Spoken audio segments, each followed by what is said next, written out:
lifelong best friends. Take turns picking topics, then they see where it ends. So wild, it's weird, and sometimes specific. Whatever it is, you know it will be terrific. It's hyperfixation time. Hi, everyone. Welcome back to Hyperfixation Time. I'm Erin. And I'm Danny. And this is the podcast where we go down some rabbit holes together. Each week, the topic is led by one of us, and the other person doesn't know what it's going to be. It could be any topic, weird, weird, random, just you never know what it's going to be. And today is Danny's turn, and I have no idea what it's going to be. So let's catch up a little bit first, talk about our micro fixations, and then we can jump into it. All right. Do you have anything? Did you have any? No, not really. Okay, I don't have anything either. Okay. I was going to say, what are our fans called? You know, how people have, but then I'm like, okay, we're not ready yet. But all you little fixators out there? I don't know. Yeah, fixators. What did hype crew? That's what I Oh, that's cute. We're not there. Everyone needs a hype crew. That's funny, though. Yeah, I like it.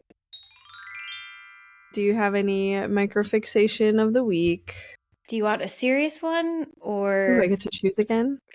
Or like a completely just not serious one? Yeah, serious or not serious, really.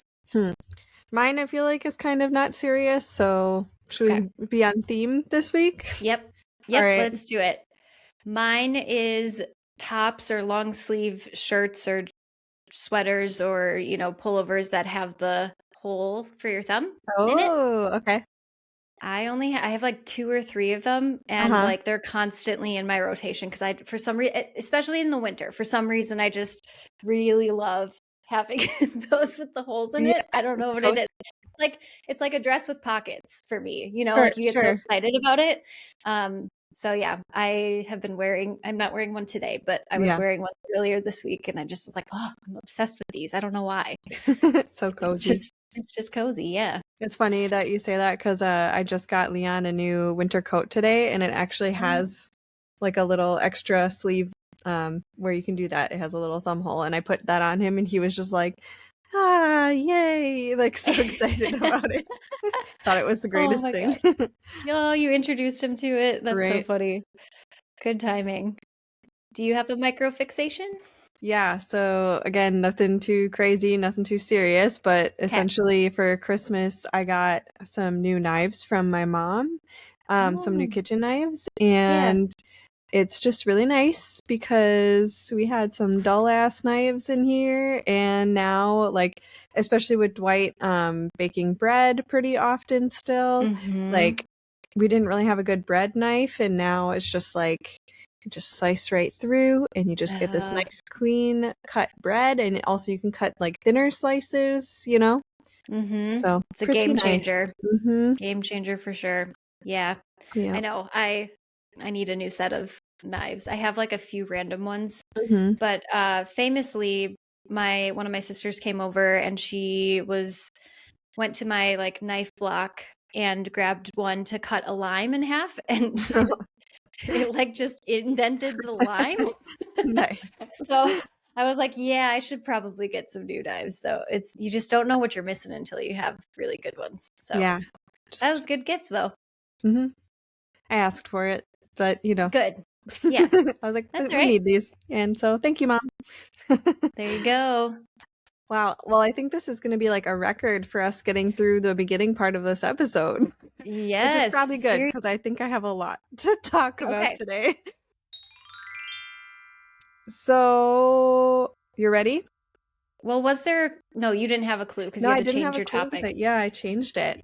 Yep. Okay. So, my clues on the spot for you will be that it's an activity that I do that I don't really think you do. Maybe you have a little bit, but I don't really know. Is it running? I know that you've been running a lot more. Okay. You're kind of close though. Some sort of like workout then, or yeah, some sort of physical activity. Okay. I don't know. Yeah. What is it? Yoga. Oh, yay. Okay. I was gonna guess that Oh, too. okay. Dang it. Okay. Should have I just love let me think yoga. that. Do you? Oops. Yeah, I Okay. don't do it enough, but I need to get back into it Well, hopefully for this sure. inspires you today, because Yeah. it's definitely inspiring me to like keep up with practicing it. I didn't realize that you, I don't know, like I said, I think in my head I thought you had tried it maybe a little bit, but maybe not a Yeah. lot. So like what's your experience with doing yoga? Only really at home for the most Okay. part. So I just I will follow like a YouTube video Mm-hmm. of an instructor typically, just to, stretch and Mm-hmm. whatnot. I tried it every morning for a while and it was lovely. Mm-hmm. Um, but I don't know why. It's like the cold shower thing. Like I Mm-hmm. know it's good for me, so why don't I do it? And like I Yeah, enjoy I it. hear you.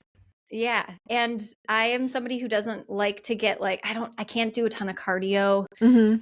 just for health reasons and whatnot. So like yoga is the perfect thing for me to Mm-hmm. not get too like worked up, but also enough of a workout that it means something. Yeah, I you know? totally hear you. And like one of my favorite things about yoga is that you can like do it while your eyes are closed.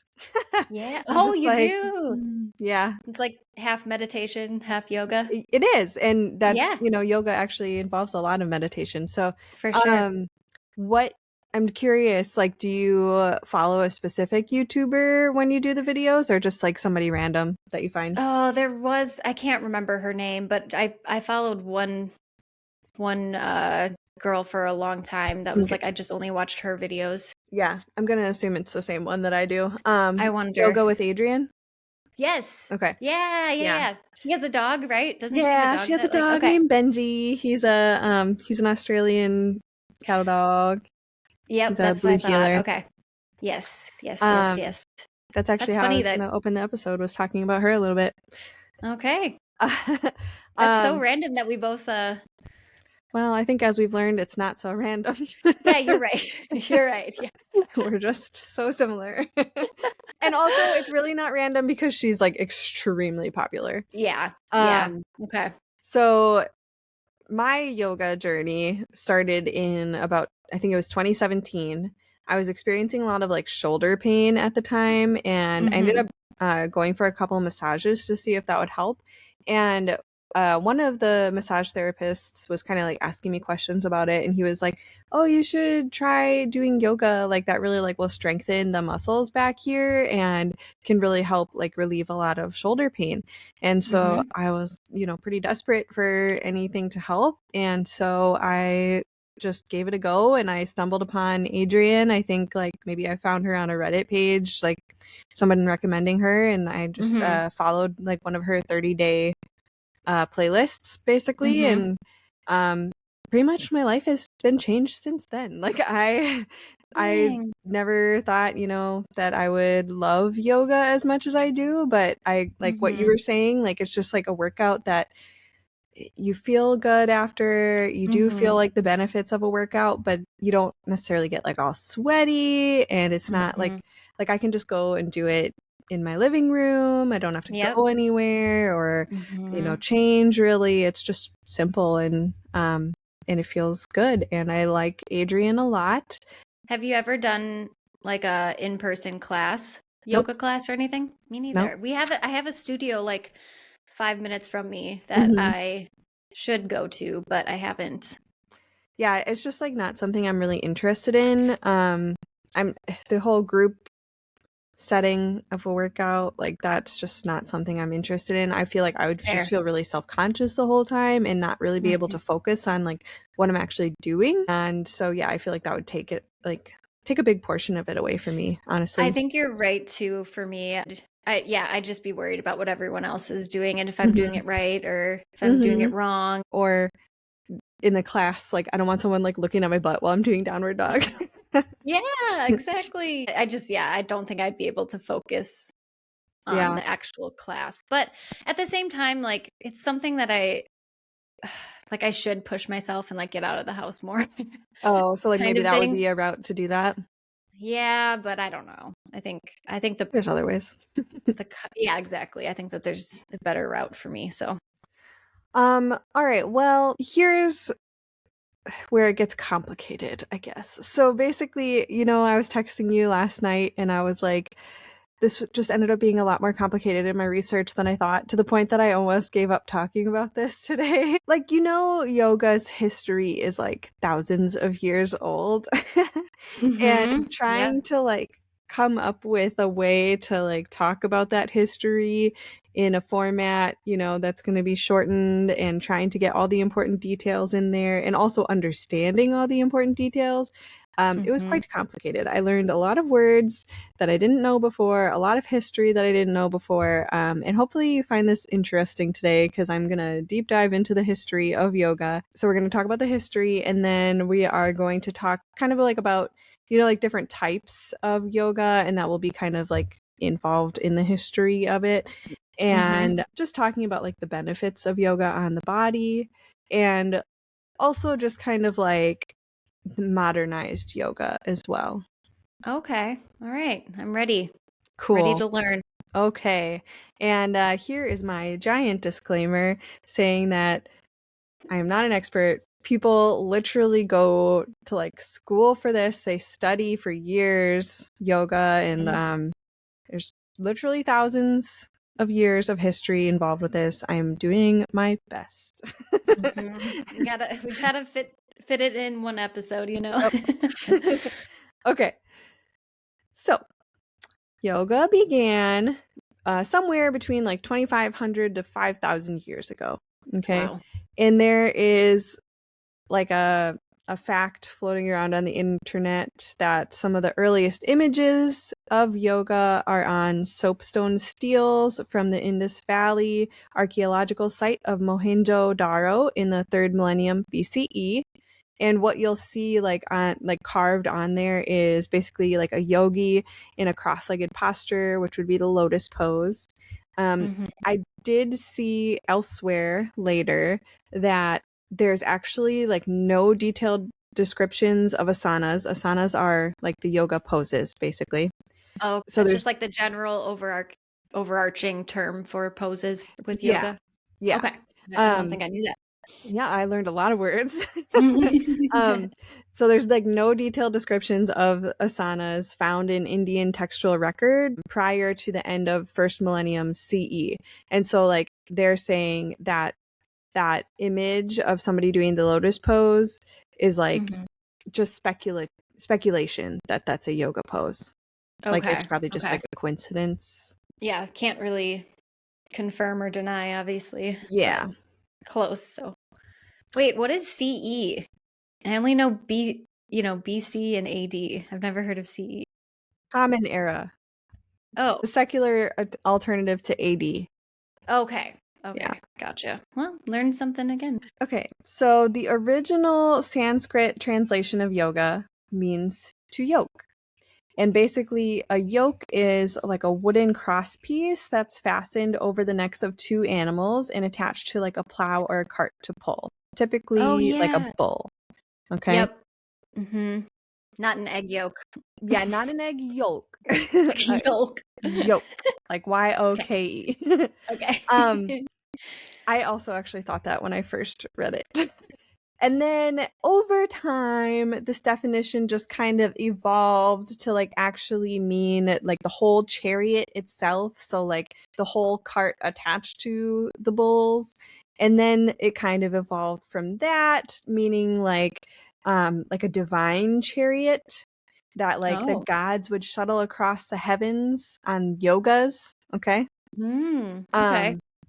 And then it evolved more where like Vedic priests describe themselves as yoking their minds. So like basically like attaching their minds, uniting their minds to poetic inspiration and journeying within their mind's eye. Basically like standing on their chariot shafts as they went forth on a vision quest across the universe. Okay. Okay, so they were on mushrooms, and I'm just kidding. No, I was trying to think like, how does it go from a piece of farming equipment to this chariot to then this practice of stretching and poses and all that stuff? Okay, so hopefully you're kind of seeing the like, I don't know, the transition, the pipeline of No? I don't see how they're all, I mean, like I can see to chariot makes sense, but then Yeah. how does like farming equipment go to like the gods, I guess you said, but Yeah. I think that's like the important step that maybe I didn't describe well enough. oh no, So I it's, just basically they, just feels like a leap. well, yeah. So like this chariot, just kind of the idea of this became this like, yeah, godly chariot that they're going across the universe on, you know what I mean? And then Okay. that kind of began to like represent this like mind's eye. Do you know what I mean? Like a Yeah, vision okay. of, yeah, it's like very Like like meditative, spiritual. okay. And we know that those are very related to yoga, you know? Yeah, okay. There was Still think it's a bit of a stretch, but that's all right. there, I'm not there going to question them. and remember also this happens over a lot of time. So, Yeah, exactly. and Yeah. there's actually a quote here that I found that I feel like does a better job of explaining this, maybe, Mm, hopefully this helps. So basically, just as a yoke is a mechanism of control and unity, yogic practice is a mechanism of controlling the body, breath, senses, and mind to enable more effective meditation for the purpose of liberation. okay. Did that help? I mean, I understood like when you were explaining it Yeah. too. It just still it does feel like just I don't know. That's an Yeah. interesting, but like you said, over time. So hmm okay. Okay. So now, do you know what Vedanta is? Mm-mm. Okay. So I had to do research on this as well. But basically, it's like one of the world's most ancient spiritual philosophies based on the Vedas, the sacred scriptures of India. It is a philosophical foundation of Hinduism. And basically, it's universal in its application, equally relevant to all countries, cultures, and religious backgrounds. It affirms a person's oneness of existence, divinity in the soul, and harmony of all religions. Hmm. Basically, you just kind of have to understand like that spiritual philosophy a little bit as we move forward. And then there's Upanishads, which are texts of the Vedanta. Okay. So it's basically like, the written words related Yep. to this spiritual philosophy. Okay. So these Upanishads address metaphysical questions about reality. All right. And there is an important one called Katha Upanishad, written in 3rd century BCE. And in this Upanishad, basically the god of death, Yama, reveals the entire yoga regimen. The god of death is responsible for yoga? At least at this point. At this point, okay. This is like one of the first, written Yeah. texts about yoga. Okay, so basically in this Upanishad, it says that states of consciousness are tantamount to ascension through levels of outer space. Basically, yoga is a technique for inner and outer ascent. Okay. So at this point, it's very spiritual. We're not anywhere close to like what we're thinking of yoga as today. Okay. It's Okay. like That a was going to be my state of question. mind almost, Yep. Okay. In this Upanishad, it's like the introduction of mantras. Do you know what mantras are? Yeah, like things that you say to yourself or that are maybe other people also have a mantra that's similar or something like that. Yeah, basically like it's like a string of words, a phrase. Yeah. Yeah. Usually like positive, like Yeah. right? For the most part. And I I think think like at this point, it's probably more spiritual leaning. spiritual. Mhm. Yeah. Okay, so then after this point, there is a burst of textual references of yoga in Hindu, Jain, and Buddhist sources. Okay. And like basically most of the principles of yoga theory formulated during this time. And this is a long period of time, by the way. So it's like over, probably like 700 years or so. Okay. These following Okay. texts come out. One of them is Yogacara School of oh my God. There's going to be a lot of that today. It's all good. Mahayana Buddhism. Yogacara means yoga practice. And in this text, basically it teaches systematic analysis of perception and consciousness with meditative disciplines. Sorry. And then Disciplines. what? Sorry. I said disciplines. Disciplines. That's what you all said. I thought Okay, it was sorry. going to say disciples. Yes. All good. So I started reading it. Okay, and then another one is the Jain source of yoga, which Why does the name Jane keep coming up in our top I tiers? know, I I was feel thinking like about that too. Okay, and this is spelled Jain. I-N. Okay. Mhm. Rhymes with, or like rain. But Mhm. Jane. Mhm. And I did look it up. It is pronounced Jain. Okay. The Jain source of yoga is text written by Umasvati in the 4th or 5th century called Tattvartha Sutra. Tattvartha Sutra. And Okay. basically in here it says that yoga is activity of the body, speech, and mind through meditation. Okay. And then a really big one is the Yoga Sutras. Okay. And this was written by Sage Patanjali in somewhere around 500 BCE. Basically, this text compiled existing teachings of yoga in like an understandable way. Because up until this point, yoga teachings were just kind of like all over the place. And basically, Sage Patanjali wanted to like make it understandable. Okay. And Like make the source of truth almost, or like yeah. let's get us all like on the same page or similar pages at least. Yeah. And Okay. so he's actually considered like the father of yoga for writing this. Okay. This is in India still, or Yes. yes. Okay. Yeah. Pretty much all of this is in India. I thought, okay, I thought so. I just was. Yeah, no, it's good to confirm. And then, so in that text, he goes over like 8 components of yoga. Mhm. And he said, like, essentially the overarching theme here is that yoga is the control of the conscious mind and mental operations.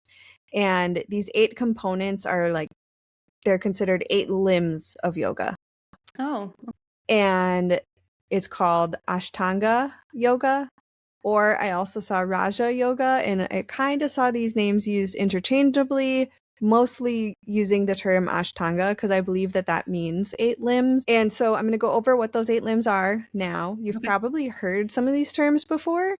Yeah. So the first one is called Yama, which means restraint from unethical actions, and Niyama, which is observance of positive actions. The next one is, or those were 2, but the next one is asana, which is the physical postures, pranayama, which is breath control, and then pratyahara, which is sense withdrawal. And then there's dharana, which is concentration, dhyana, which is meditation, samadhi, which is absorption with the divine. Have you heard any of those before? I feel like asana I've heard before. We mentioned it at the beginning of this episode. Did we? Yeah, well, I was saying that that was the physical postures, like the actual yoga poses, right? Those are called asana. Oh, you're right. Sorry. The one that I was like, I definitely heard, you know, before looking this up was pranayama, which Yoga with Adrienne, she actually mentions quite a bit. Like, I don't know, in some of her videos, she actually has like more pranayama practices where you're doing breath control, where you're kind of like holding the breath and, you know, doing different breathing techniques. Okay. Anyways, those are important for anyone's understanding of like what yoga is and like the history of yoga. And then after that, in 10th century CE, we see the rise of Tantra practices. And these are basically raising consciousness to level of God consciousness.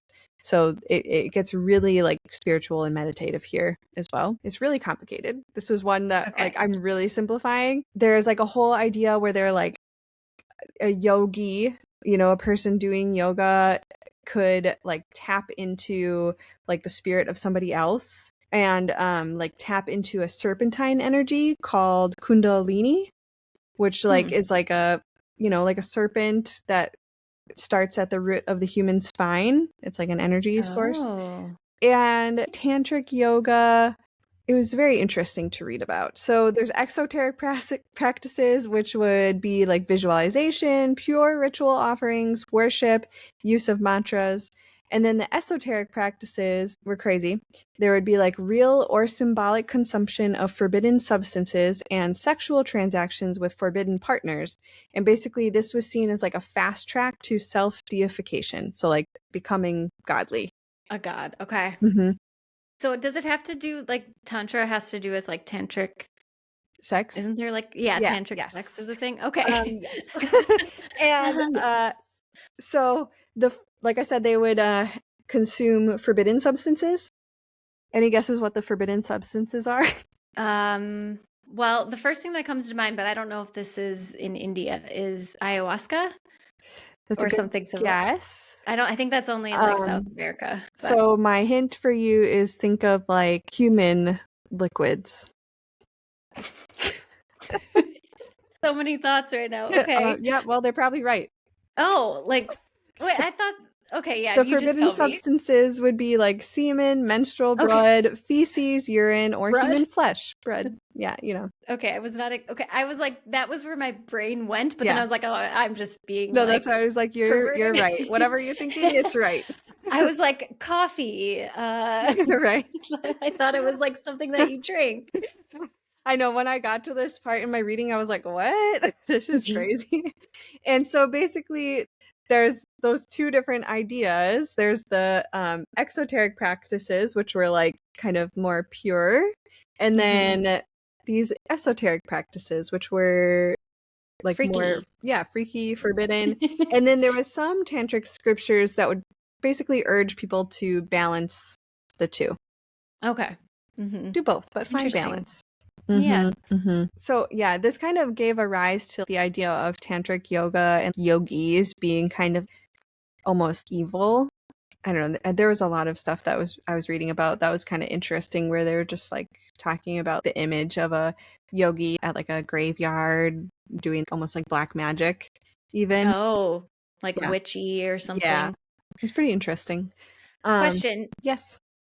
Was it always, were people that do yoga always called yogis? Well, not always, but I mean, like, is that something we made up in the Western culture, or is that actually it's not something we made up in Western culture? It is complicated, and I don't want to like give you a good answer to it, because it had to do with this time period, and the idea of like a yogi now is just like somebody doing yoga is not historically accurate. It was actually like a whole different thing. Okay. So yeah. Okay. Look it up if you're interested. Yeah. Not related to Yogi Bear. Sorry. No. I don't know. Okay. So then the next form of yoga that we see is Hatha yoga. And basically this is yoga of forceful exertion.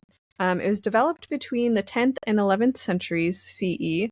And it really focuses on breath control, like with periods of holding breath and very fixed postures, those asanas that we mentioned.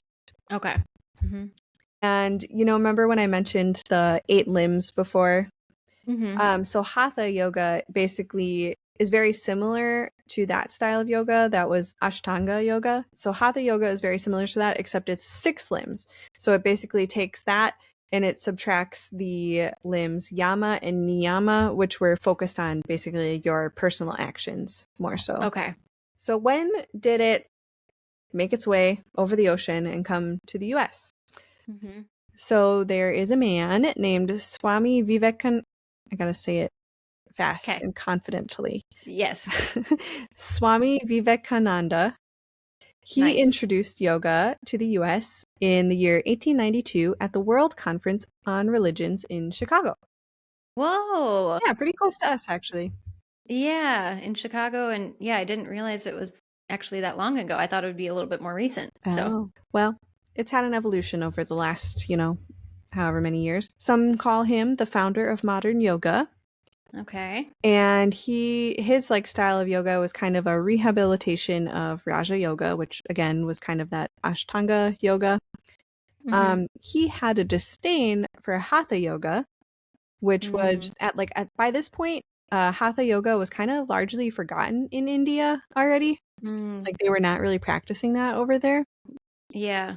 So that was Vivekananda. The next influential person was Krishnamacharya. So he basically was more interested in Hatha yoga. And he, like I said, they weren't really practicing it in India at this point, and that's where he lived. So he traveled to Tibet to like find practitioners of Hatha yoga. Okay. And then after that, he became a yoga teacher at Sanskrit College in Mysore, India. So in Tibet, they were practicing the hatha yoga then, or they Yeah, just at least he found some found people somebody. that were, Yeah. and so this person actually never came to the US, Mm, but basically his style of yoga became so influential. He mm. taught yoga that basically combined asana, the postures, with British military calisthenics, regional gymnastic, and wrestling traditions of southwestern India. Hmm. So you can imagine that's kind of more of like a workout, right? Than like Yeah. a lot of these other practices that I've mentioned so far. His style of yoga was later termed vinyasa yoga. You've heard Isn't it? that something? Yeah, vinyasa. Isn't that Yeah, something? yoga with Adrian or like says that term. We're going Okay. to move through a vinyasa, she says. And so this is like a form of yoga where you can actually like build physical fitness. And with this type of yoga, basically the movements between each asana should be considered just as significant like as the pose themselves. Oh, I see. Which I really like personally. I was gonna say I really like that too, because like Mhm, even just doing like workouts at the gym and stuff like that, it's so important. Like your posture, your form, and mhm, it's not just the act of the lifting of the weights. If you're mhm. doing that, it's like the whole thing that comes. Yeah. I'm not saying anything revolutionary, but it just makes sense No, that it's good. Yeah. it's the whole thing. You have to focus on it all. And so like this is basically saying like, you're doing downward dog and then you're going to go to tree pose. Like it's not Hmm. just like, okay, now we're doing this pose. It's like, how It can we flows. move? Yeah, it flows. How can we move to Hmm. that position from this position? And you're basically using breath in time with the movement, which Hmm. again, I feel like yoga with Adrienne, this is really like what she does. She always teaches that, like, okay, do this and breathe in, do this and breathe out. And Breathe out. and she'll say, like, okay, let's move through a vinyasa. And now I know like Hmm. what that means, which I love. And like, she'll usually say that when you're moving from kind of like a plank down to a cobra and then up to downward dog. I love that Up to process. warrior. Mhm. Yeah. Yeah, I Um, really like that too. I think I like that, like you said, she does both, like the breath work too, mhm, especially for people with anxiety. I think breath work is very important. mhm.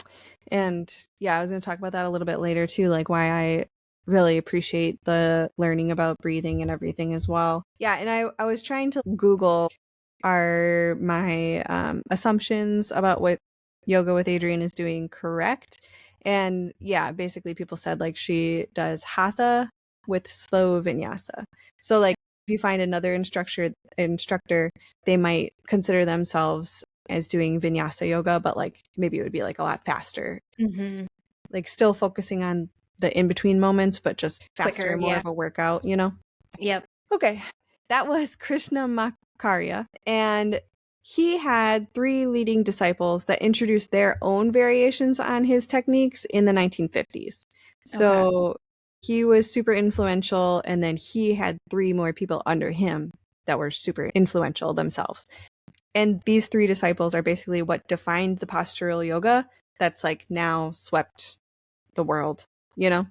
Mm-hmm. Yeah, like what we know Um, of it as today, more so. Yes, exactly. Okay. One of the three was Patabi Joyce. He was alive from 1915 to 2009, Oh. and he coined like another type of yoga that he also called Ashtanga yoga. But if you're ever trying to figure out which one is which, because that was already like a previous yoga that I mentioned, Hmm. Joyce's Ashtanga has a capital A, capital A. Okay. Okay. That's the um, difference. Yeah. That's the difference. And All right. basically, his yoga is like a set of choreographed sequences with no variability or freedom. Like it's like Oh, okay. if you're doing his routine, this is it. It has to be exact or Mhm. okay.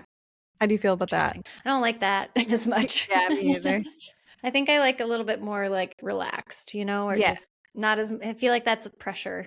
It's like a dance routine versus right. like a nice, soothing Hmm. stretch and exercise, at Well, least to me. like what Adrian always says is find what feels good. And Yes. she very much encourages you to feel free to like do what you want during her video. She'll be kind of like, if we're in this pose, maybe you try this, maybe you try this, and she always just says like, find what feels good.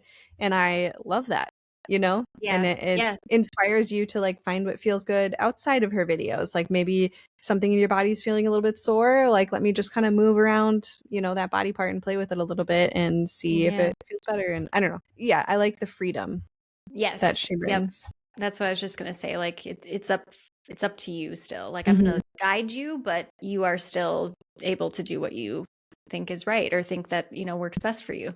Everyone's different.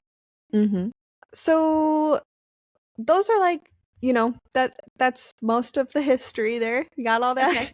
Okay. Yep.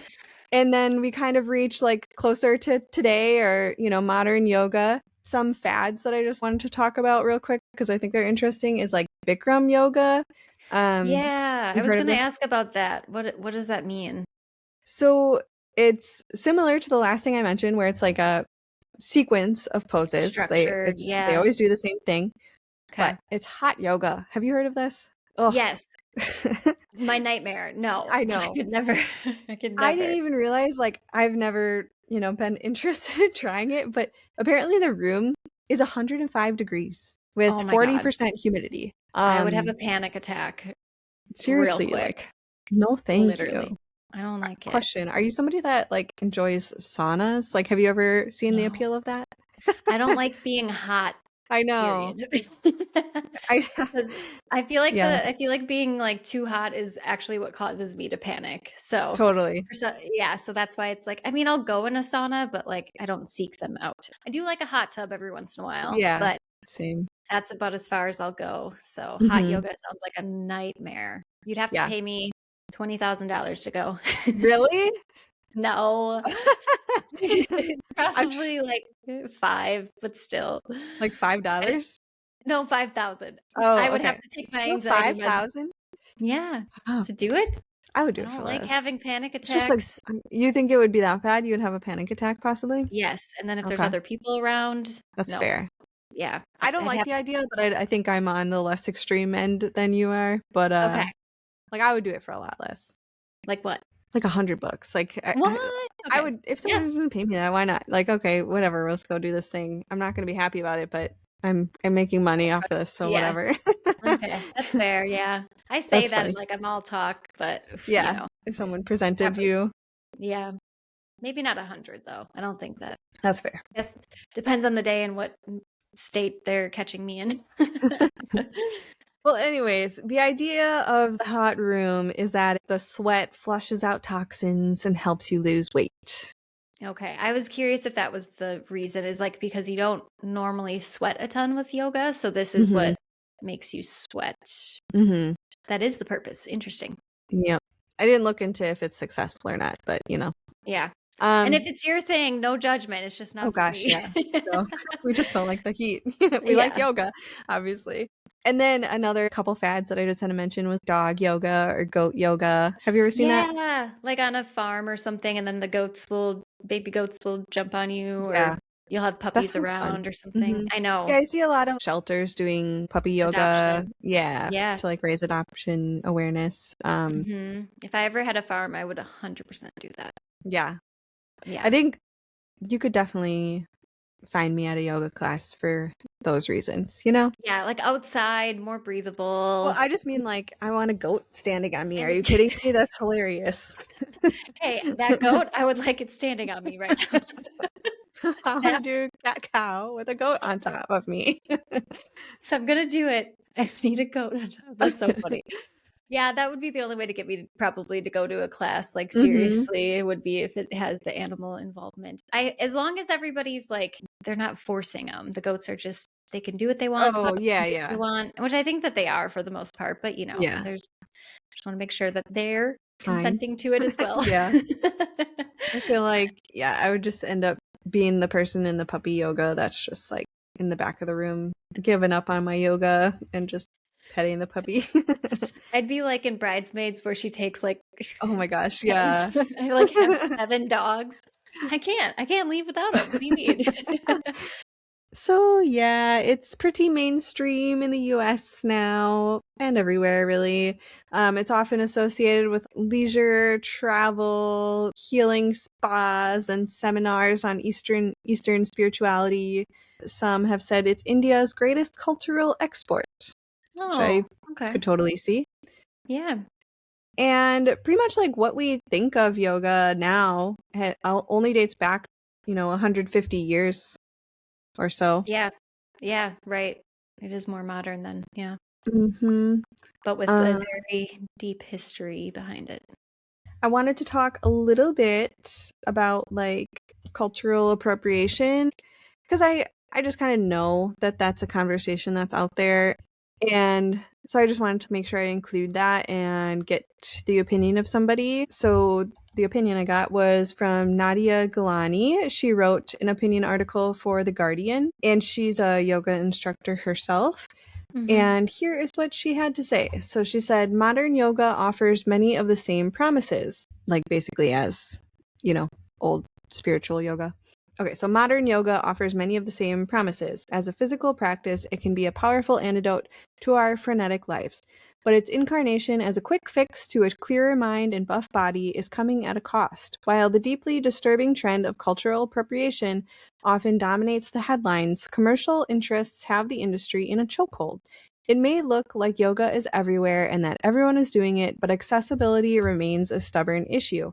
On the whole, classes are expensive, and many people aren't getting through the studio door because they simply can't afford it. Others tell me they feel unwelcome or excluded.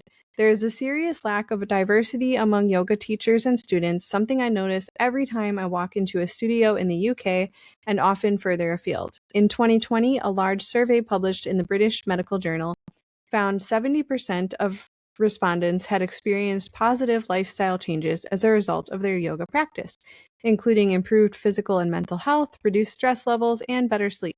But the authors noted the majority of respondents were women, white, well educated. Participants rated themselves as above average in terms of subjective social status. 40% of the sample were yoga teachers. Yeah, it does seem like it.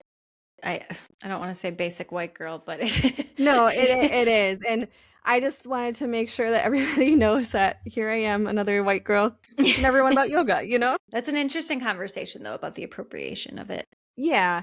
And I guess I just don't understand how that even happened, really. You know what I Mm-hmm. mean? Because if you think about yoga, you don't need any equipment. Like it shouldn't be this thing that's like hard for people to have access to, essentially. Well, and also now with YouTube, like we talk about Right. with, yeah, before I'm sure you could get a book and just do the poses or something too, you Right. know?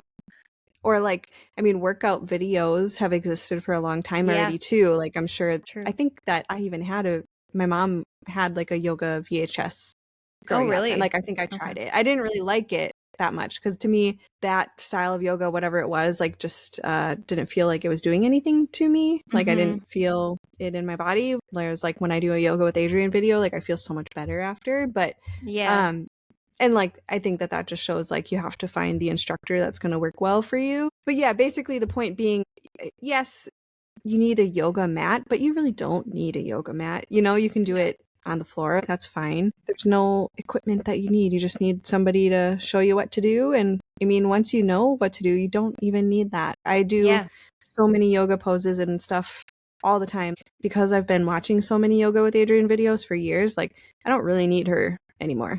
right. Oh. I still like to watch her because like it's different, you know? Yeah, Like, yeah. because she'll make Sometimes you it's nice to not think about it, you know, not yeah, think exactly. And she'll kind of necessarily. like make you hold the pose for maybe longer than you would otherwise, or True. but Yeah, that makes sense though. But you can, yeah, you get to know the vinyasa of it all and mm-hmm. can put it together. Mm-hmm. I remember I got to that point too of just being like, okay, now this and then, you know, just Mm-hmm. run through it. But you're right. I think that having a little bit of it's not accountability because they obviously can't see you, but Yeah. it's also like, It feels like uh, she's there with you. yeah, a little bit of well, she told me to do, you know, just being told what to do, I guess. Mm-hmm.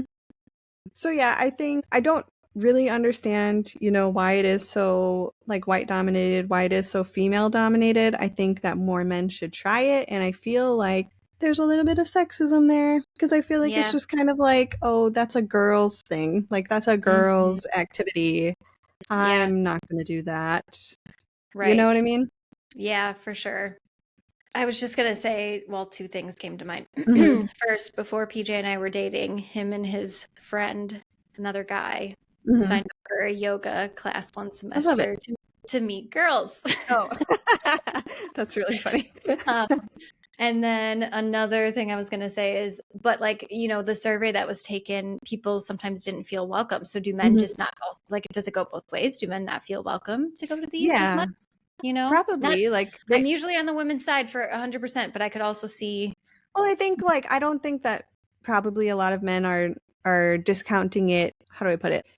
Consciously, almost. I think they're maybe like It's just like yoga girl, like yoga's exactly, yeah. Or and like I don't know. I think maybe they just won't. They just don't think they're going to even get anything out of it either. Or yeah, like you said, maybe they feel less welcome. They don't want to stick out. But try it out, guys. Again, just find a video online. If you don't like yoga with Adrian, go find a guy instructor if that makes you feel better. But like there's so many people making videos on there now. Exactly. You can, like even to your point of anybody, like just find the instructor that works for you in general. Yeah. Yeah, try it out. And one thing I do like about Yoga with Adrian again is that she does use a lot of inclusive language, I feel, especially towards like different body types, because I think that that's another way that people might not feel welcome. They think that yoga's like just for skinny girls, you know what I mean? Because like maybe they're not flexible enough or, like their body just can't do these certain things. The point is my body can't do a lot of that stuff either. You know what I mean? And every body is different. And like my legs, it's really hard for them to be straight. My knees just like to bend. You know what I mean? And so like a lot of those types of positions where you need to have straight legs, I can't do that. And so the point is just of you trying and also only comparing yourself to yourself, I think. Like, maybe if you've done it for a month, you can see the progress that you've made in that month, and that feels so good, It does. Yeah. It's easy to get caught up. Like if you do it, a couple times a week, just like, oh, nothing's really changed. But then if you actually, a month later look into it and you're like, oh my gosh, I couldn't get this far down or, my legs this straight when I first started. It's a good feeling for sure. And some more gushing about Yoga with Adrian is just, she also, I think, adjusts poses for different levels of expertise as well. Like she might be like, okay, if you can't do this, maybe put your knee down here or, you know what I mean? There's different things like that.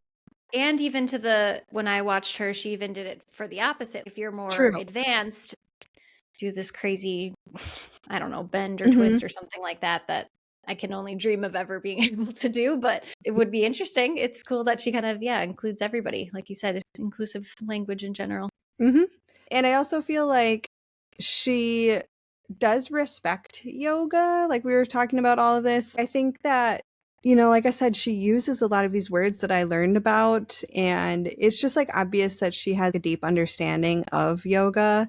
And she just kind of applies it in like a very digestible way. I'm not incredibly like a spiritual person, but she does talk about spiritual stuff in the episodes sometimes. And it's like, it is very meditative. Like it's not just do these poses, Yeah. It's a process.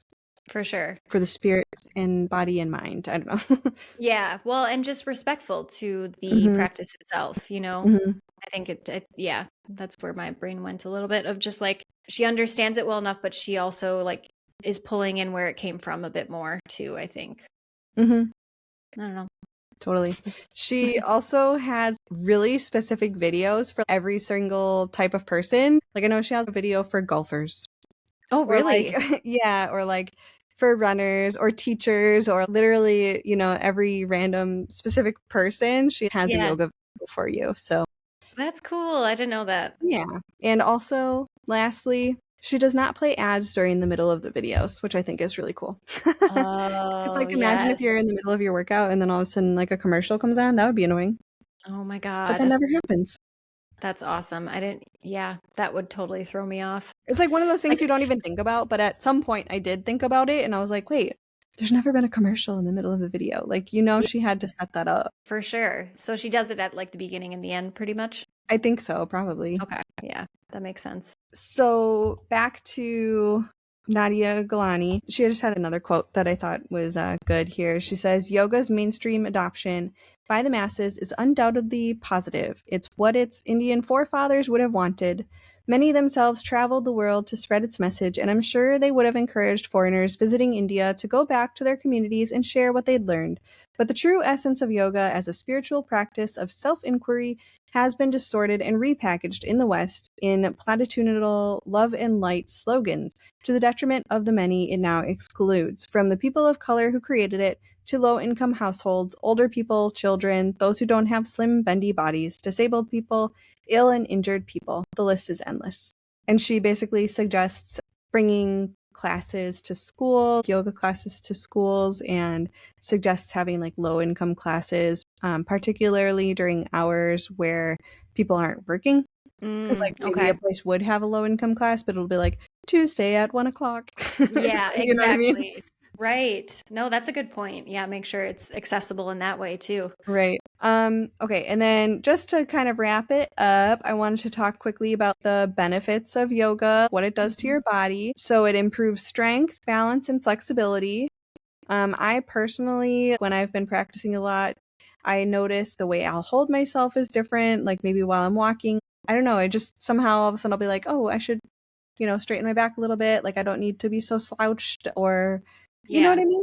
I don't, You have you ever noticed recognize that? that a little bit more. Yep. Yeah, you recognize it a little bit more when you find what's her phrase? Find what feels good. Yeah, yeah. So like your posture, oh God, I need that so bad. I'm like hunched all Mhm. the time. So find what feels good. And then as you keep going, that is going to be something that feels better than the hunch, you know? Totally, because your like muscles will also be stronger back there. Yep. Um, Exactly. and similarly, it helps with back pain relief. Like I said, I started because I was having shoulder pain and I've not been practicing enough. So part of why I'm recording this is, as inspiration for myself to remember to do it. And I've been having some bad shoulder pain again. And so like I just need to get practicing. Yep. Strengthen Um, those muscles. and like we mentioned with the breathing techniques, it's another reminder that you have in the back of your head when maybe you are experiencing anxiety or something, and you just kind of like start slow breathing and focusing on your breath. Fun fact, when I was in labor, I just focused on my breath. And There I you feel go. like that helped me be really calm during contractions and stuff. It was just like, okay, this is kind of like holding a yoga pose. Yeah. It's going to hurt. Yeah. Let me just Just breathe breathe. in. Yep. Well, and that's what you're supposed to do with meditation is just focus on your breath and quiet Hmm. your mind. I can never do that like fully for longer than 10 seconds, which just means I need to keep going with it to get better at it. But, Like you the know, quieting your mind aspect. yes. Yeah. And like only focusing on my breath. Yeah. Yeah.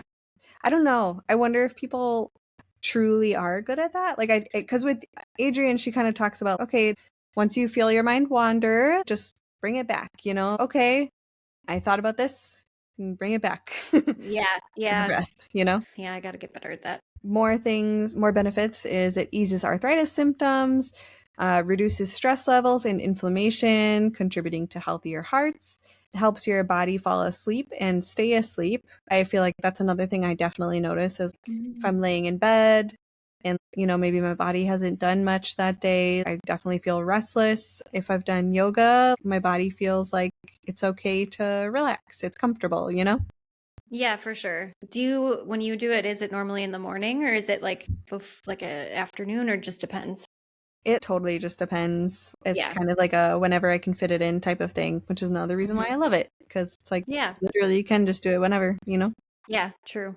It increases mental and physical energy, often causing brighter moods. It's a form of self-care. And lastly, I just saw this study. It was a study done in 2019 that showed 5-year-old kindergartners doing yoga twice a week in school in place of standard physical education showed less inattention and hyperactivity and completed a task faster than 5-year-olds doing physical education or no exercise.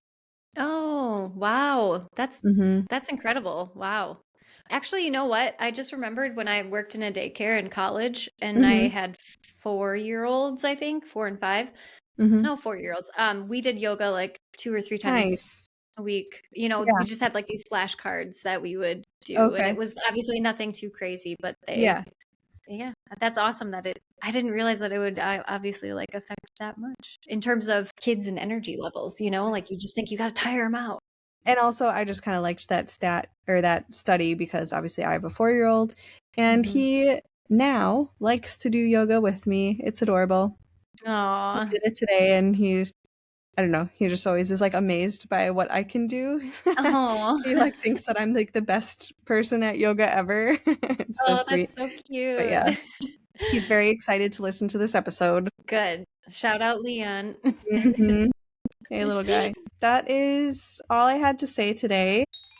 That was really interesting. I didn't realize the history and the evolution of it. It's something that like I kind of knew but never really looked into it. So this Right. was and also just a kick in the butt to get back into yoga. Hmm. And I was thinking, like, hopefully it's a good time of year to release this as well. Like, I know, Yeah. it's January. A lot of people are trying to find new workout routines and everything. So maybe this is Mhm. your year to try yoga.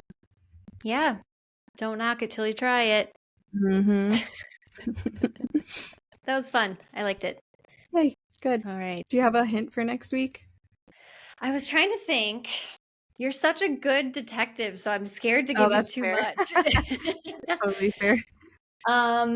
I'll just say it has something to do like in the medical Mm. field. Okay. I'm gonna leave it at that. Okay. If I say another I thing, I'm already have like, guesses in my head. I know you do. It's okay though. I'm sure you do. But yeah, that's my plan. Cool. Well, I'm excited to hear about it.